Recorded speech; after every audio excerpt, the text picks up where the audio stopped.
Amul is not a company. The success story of Amul. Amul, the test of India. Amul दूध पीता है India, ये तो हम सबको पता है। लेकिन अमूल कैसे बना the taste of India? Amul की शुरुआत कैसे हुई? किसने की अमूल की शुरुआत? ये सब तो ठीक है, लेकिन इससे पहले आप ये जान लीजिए कि अमूल कंपनी नहीं है। तो चलिए सुनते हैं अमूल की कहानी। हाँ, ये सच है, अमूल कोई कंपनी नहीं है। अमूल एक डेयरी कोऑपरेटिव सोसाइटी है जिसे ब्रिटिशर्स से फार्मर्स को उनके राइट्स वापस दिलाने के लिए और बेसिकली लैंडलेस फार्मर्स पर हो रहे शोषण से बचाने के लिए फॉर्म किया गया था। तो जब ब्रिटिशर्स इंडिया के ऊपर रूल कर रहे थे तब फार्मर्स को बहुत ज्यादा एक्सप्लॉइट किया जाता था। उनसे फार्मिंग का डेयरी का सामान कम प्राइसेस पर खरीद कर उन्हें सप्रेस किया जाता था और उसी प्रोडक्ट को मार्केट में हाई प्राइसेस पर बेचा जाता था। कभी उनके डेयरी प्रोडक्ट्स खरीदते थे तो कभी आधा लेकर वापस कर देते थे। इसी तरह से सबको परेशान किया करते थे। आपको ये भी बता दूं, उस time India milk deficient country थी। हमें न्यूजीलैंड जैसे कंट्रीज से दूध एक्सपोर्ट करना पड़ता था। उस टाइम एक डेयरी कंपनी थी पोल्सन, जो कि मिल्क का मेजर डिस्ट्रीब्यूटर थी पूरे मार्केट में। दरअसल इस कंपनी की शुरुआत पेस्टनजी एडल्जी ने की थी।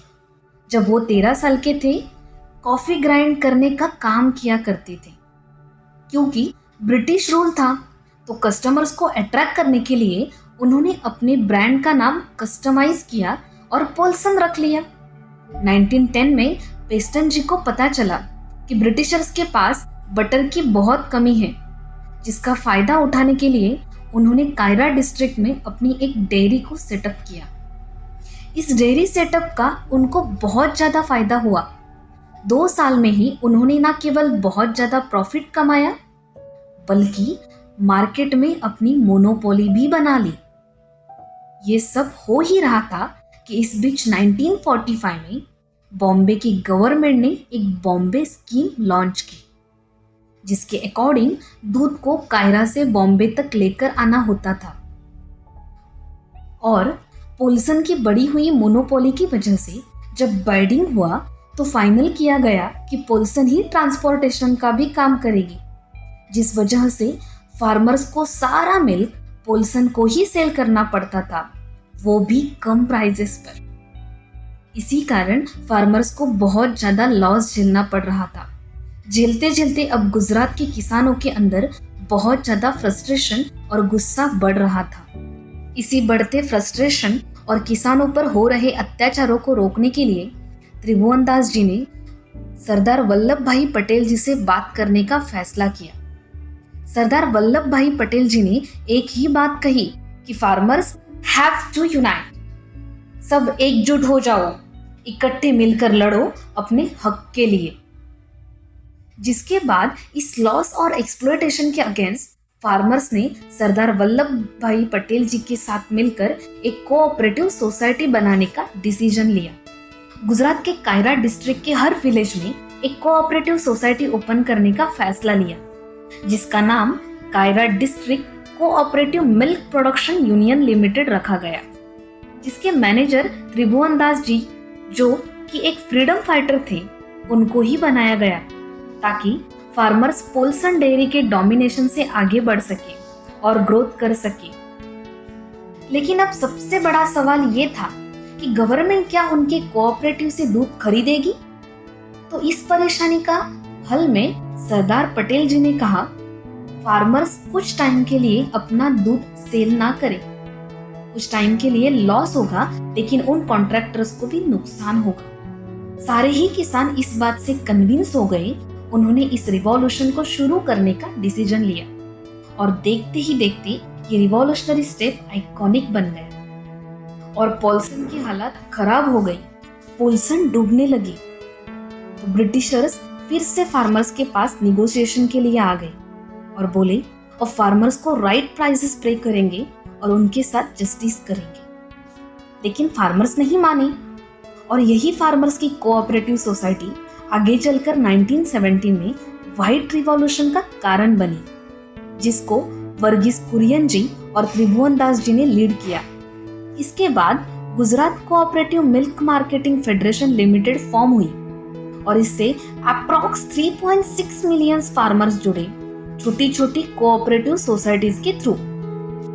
यही सोसाइटीज बाद में अमूल के नाम से जानी गई और ध्यान रखा गया कि ये सोसाइटीज आपस में कंपटीशन ना करें, क्योंकि इनका एम एक दूसरे से कंपटीशन करना नहीं था, बल्कि पोल्सन डेयरी की मोनोपोली को पूरे तरीके से खत्म करना था।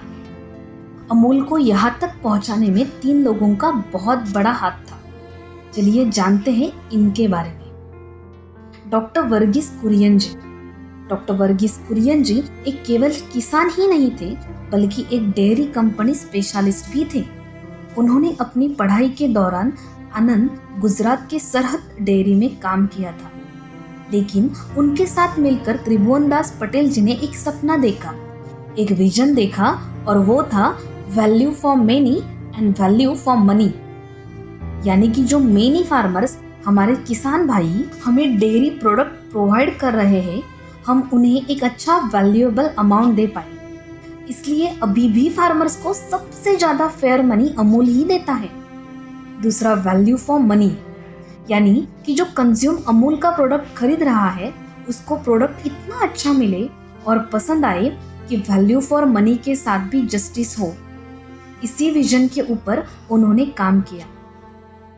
एक और सबसे इम्पोर्टेंट चीज जो वर्गीस कुरियन जी ने करी थी वो थी इनोवेशन, क्योंकि ये उस टाइम पर अब्रॉड से पढ़कर आए थे, वो भी टॉप यूनिवर्सिटी से अपनी graduation and post graduation complete करके। इनके पास ना केवल इनोवेटिव आइडियाज थे, बल्कि एक अच्छा विजन और अच्छी लीडरशिप क्वालिटीज भी थी। कुरियन जी ने हमें बहुत चीजें सिखा दी, जैसे कि वो इतनी टॉप यूनिवर्सिटीज में पढ़कर आए थे कि कहीं भी उनको अच्छी कंपनी में एक प्रिविलेज जॉब कर सकते थे। लेकिन जब त्रिभुवन दास जी ने उनको रोका और किसानों की समस्या के बारे में बताया, तो वो बिना सोचे यही रुक गए। उन्होंने अपनी किताब आई टू हैड अ ड्रीम में बताया भी है कि वो केवल भलाई करने ही नहीं रुके थे, बल्कि इसलिए रुके थे क्योंकि उनको यहाँ काम करना पसंद था, उनको मजा आता था। उन्होंने बताया है कि सिर्फ पैसा कमाना ही काफी नहीं, बल्कि अपने आप में सैटिस्फाइड रहना जरूरी है। त्रिभुवन दास जी पटेल।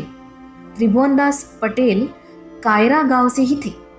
उस समय कायरा के किसानों की स्थिति बहुत खराब थी और उन्हें दूध बेचने के लिए अच्छा दाम नहीं मिलता था। लेकिन उनकी मंजिल तब बदली जब उन्होंने डॉक्टर कुरियन जी से मुलाकात की। दोनों ने मिलकर एक सहकारी संगठन बनाने के लिए काम करने लगे, जिसका उद्देश्य था किसानों को अच्छे दामों पर उनके दूध को बेचने की अपॉर्चुनिटी प्रोवाइड करना। दोनों ने साथ ही मिलकर अपने इस विजन को आगे लेकर जाने का और सफल बनाने का फैसला किया, जिसमें इनका सबसे ज्यादा सपोर्ट करने वाले और एक तरीके से लीड करने वाले मोरारजी देसाई थे। मोरारजी देसाई एक नेता और देश के प्रधानमंत्री भी रहे थे, लेकिन उनका योगदान अमूल के लिए उस समय बहुत अहम था। उन्होंने किसानों के अधिकार के लिए काम करने में सहयोग किया और उनके हकों को सुरक्षित करने में सहयोग किया।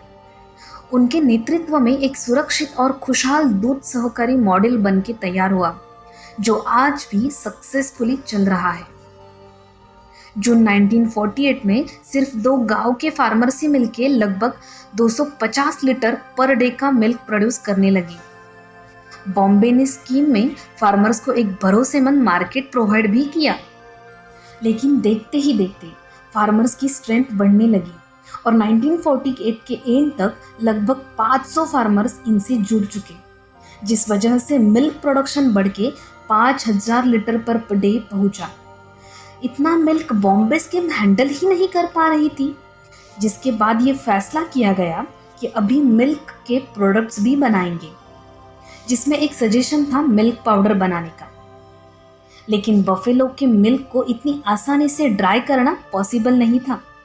लैब मुश्किल हो रही थी इतने मिल्क को यूटिलाइज करने के लिए। तब कुरियन जी ने अपने अमेरिकन बैचमेट HM दलाया से बात की और उनकी मदद से बफेलो के मिल्क से मिल्क पाउडर और कंडेंस मिल्क बनाने के लिए कंसेप्ट इंट्रोड्यूस करवाया। और सरदार वल्लभ भाई पटेल जी के बर्थडे पर, जो आप कमेंट पे भी बताओगे, हमारे इंडिया में कायरा का पहला मिल्क पाउडर प्लांट इनागुरेट किया गया। और अब इसी इन्वेंशन के साथ साथ डॉक्टर GH विस्लर ने बफेलो मिल्क से ही चीज़ बनाने का प्रोसेस भी स्टार्ट किया। और देखते ही देखते अमूल नेस्ले जैसी बड़ी कंपनी को भी कंपटीशन देने लगी। अरे हाँ, नेस्ले तो ठीक है, लेकिन अभी तक हमने अमूल नाम की बात नहीं की। दरअसल क्या हुआ था, ये नाम लैब में काम करने वाले एक केमिस्ट ने सजेस्ट किया था। अमूल शब्द आया है अमूल्य से, जिसका मतलब होता है प्राइसलेस। और इसमें सबसे बड़ा कोइंसिडेंट ये था कि अगर आनंद मिल्क यूनियन लिमिटेड के लेटर्स लिए जाए तो वो भी एकदम परफेक्ट जा रहे थे, जिसके बाद इसका नाम अमूल फाइनल किया गया। कुरियन जी ने इस वाइट रिवॉल्यूशन को गवर्नमेंट से भी बहुत सपोर्ट मिला। गवर्नमेंट ने बहुत सारे मिल्क प्रोडक्ट के इंपोर्ट पर बैन लगा दिए, जिस वजह से अमूल अपना ब्रांड ग्रो कर पाया। कुरियन जी को तो फादर ऑफ व्हाइट रिवॉल्यूशन भी कहा जाता है। 1964 साल में लाल बहादुर शास्त्री जी खुद कुरियन जी से मिलने जाते हैं और उनसे पूरे देश में अमूल के डिस्ट्रीब्यूशन की बात करते हैं, जिसके बाद 1965 में नेशनल डेयरी बोर्ड बन के तैयार होता है और ऑपरेशन फ्लड प्रोग्राम भी लॉन्च किया जाता है, जो कि अब तक का सबसे बड़ा डेयरी डेवलपमेंट प्रोग्राम था। जो इंडिया मिल्क डेफिशिएंट देश था, वो 70 तक न केवल मिल्क सफिशिएंट देश बना, बल्कि 1998 में इंडिया ने US को भी पीछे छोड़ दिया और मिल्क का लार्जेस्ट प्रोड्यूसर बन गया। और देखिए, आज के टाइम में भी अमूल पीछे नहीं है। अमूल ने वक्त के साथ अपनी स्ट्रेटजीज को बदला और नई टेक्नोलॉजी को अडॉप्ट किया। अमूल हमेशा से ही टेक्नोलॉजी के अकॉर्डिंग चलती है, जो उसके लिए काफ़ी बेनिफिशियल है। और अच्छी टेक्नोलॉजी यूज़ करने की ही वजह से बाकी की कंपनीज 30% कॉस्ट मिल्क प्रोक्योरमेंट लेती है, प्रोसेसिंग, पैकेजिंग और डिस्ट्रीब्यूशन पर खर्च करती है। वही अमूल को अपनी हाईटेक टेक्नोलॉजी की वजह से सारा 20% में ही मिल जाता है। बाकी का बचा 80% फार्मर्स के प्रॉफिट में चला जाता है। इफिशिएंट सप्लाई चेन को इम्प्लीमेंट किया। अब ये देखिए, जिस वजह से सप्लाई कभी रुकती नहीं है, क्योंकि ग्राउंड लेवल से शुरू करके स्टेट लेवल पर लाते हैं, वो भी फास्ट और इफिशिएंट वे में। और एक बड़ा रीज़न अमूल के टेस्ट ऑफ इंडिया होने का है। एडवर्टाइजमेंट अमूल ने अपनी ब्रांडिंग और एडवर्टाइजमेंट खतरनाक लेवल पर करता है। इवन अमूल की जो बटर गर्ल्स है, उसे लॉन्गेस्ट एड कैंपेन होने की वजह से Guinness book of world record में भी शामिल किया गया। दरअसल ये अमूल गर्ल पोल्सन गर्ल को कंपटीशन देने के लिए बनाई गई थी। अमूल केवल एक सोसाइटी की सक्सेस नहीं है, बल्कि इस बात का सिंबल है कि यूनिटी में कितनी पावर है।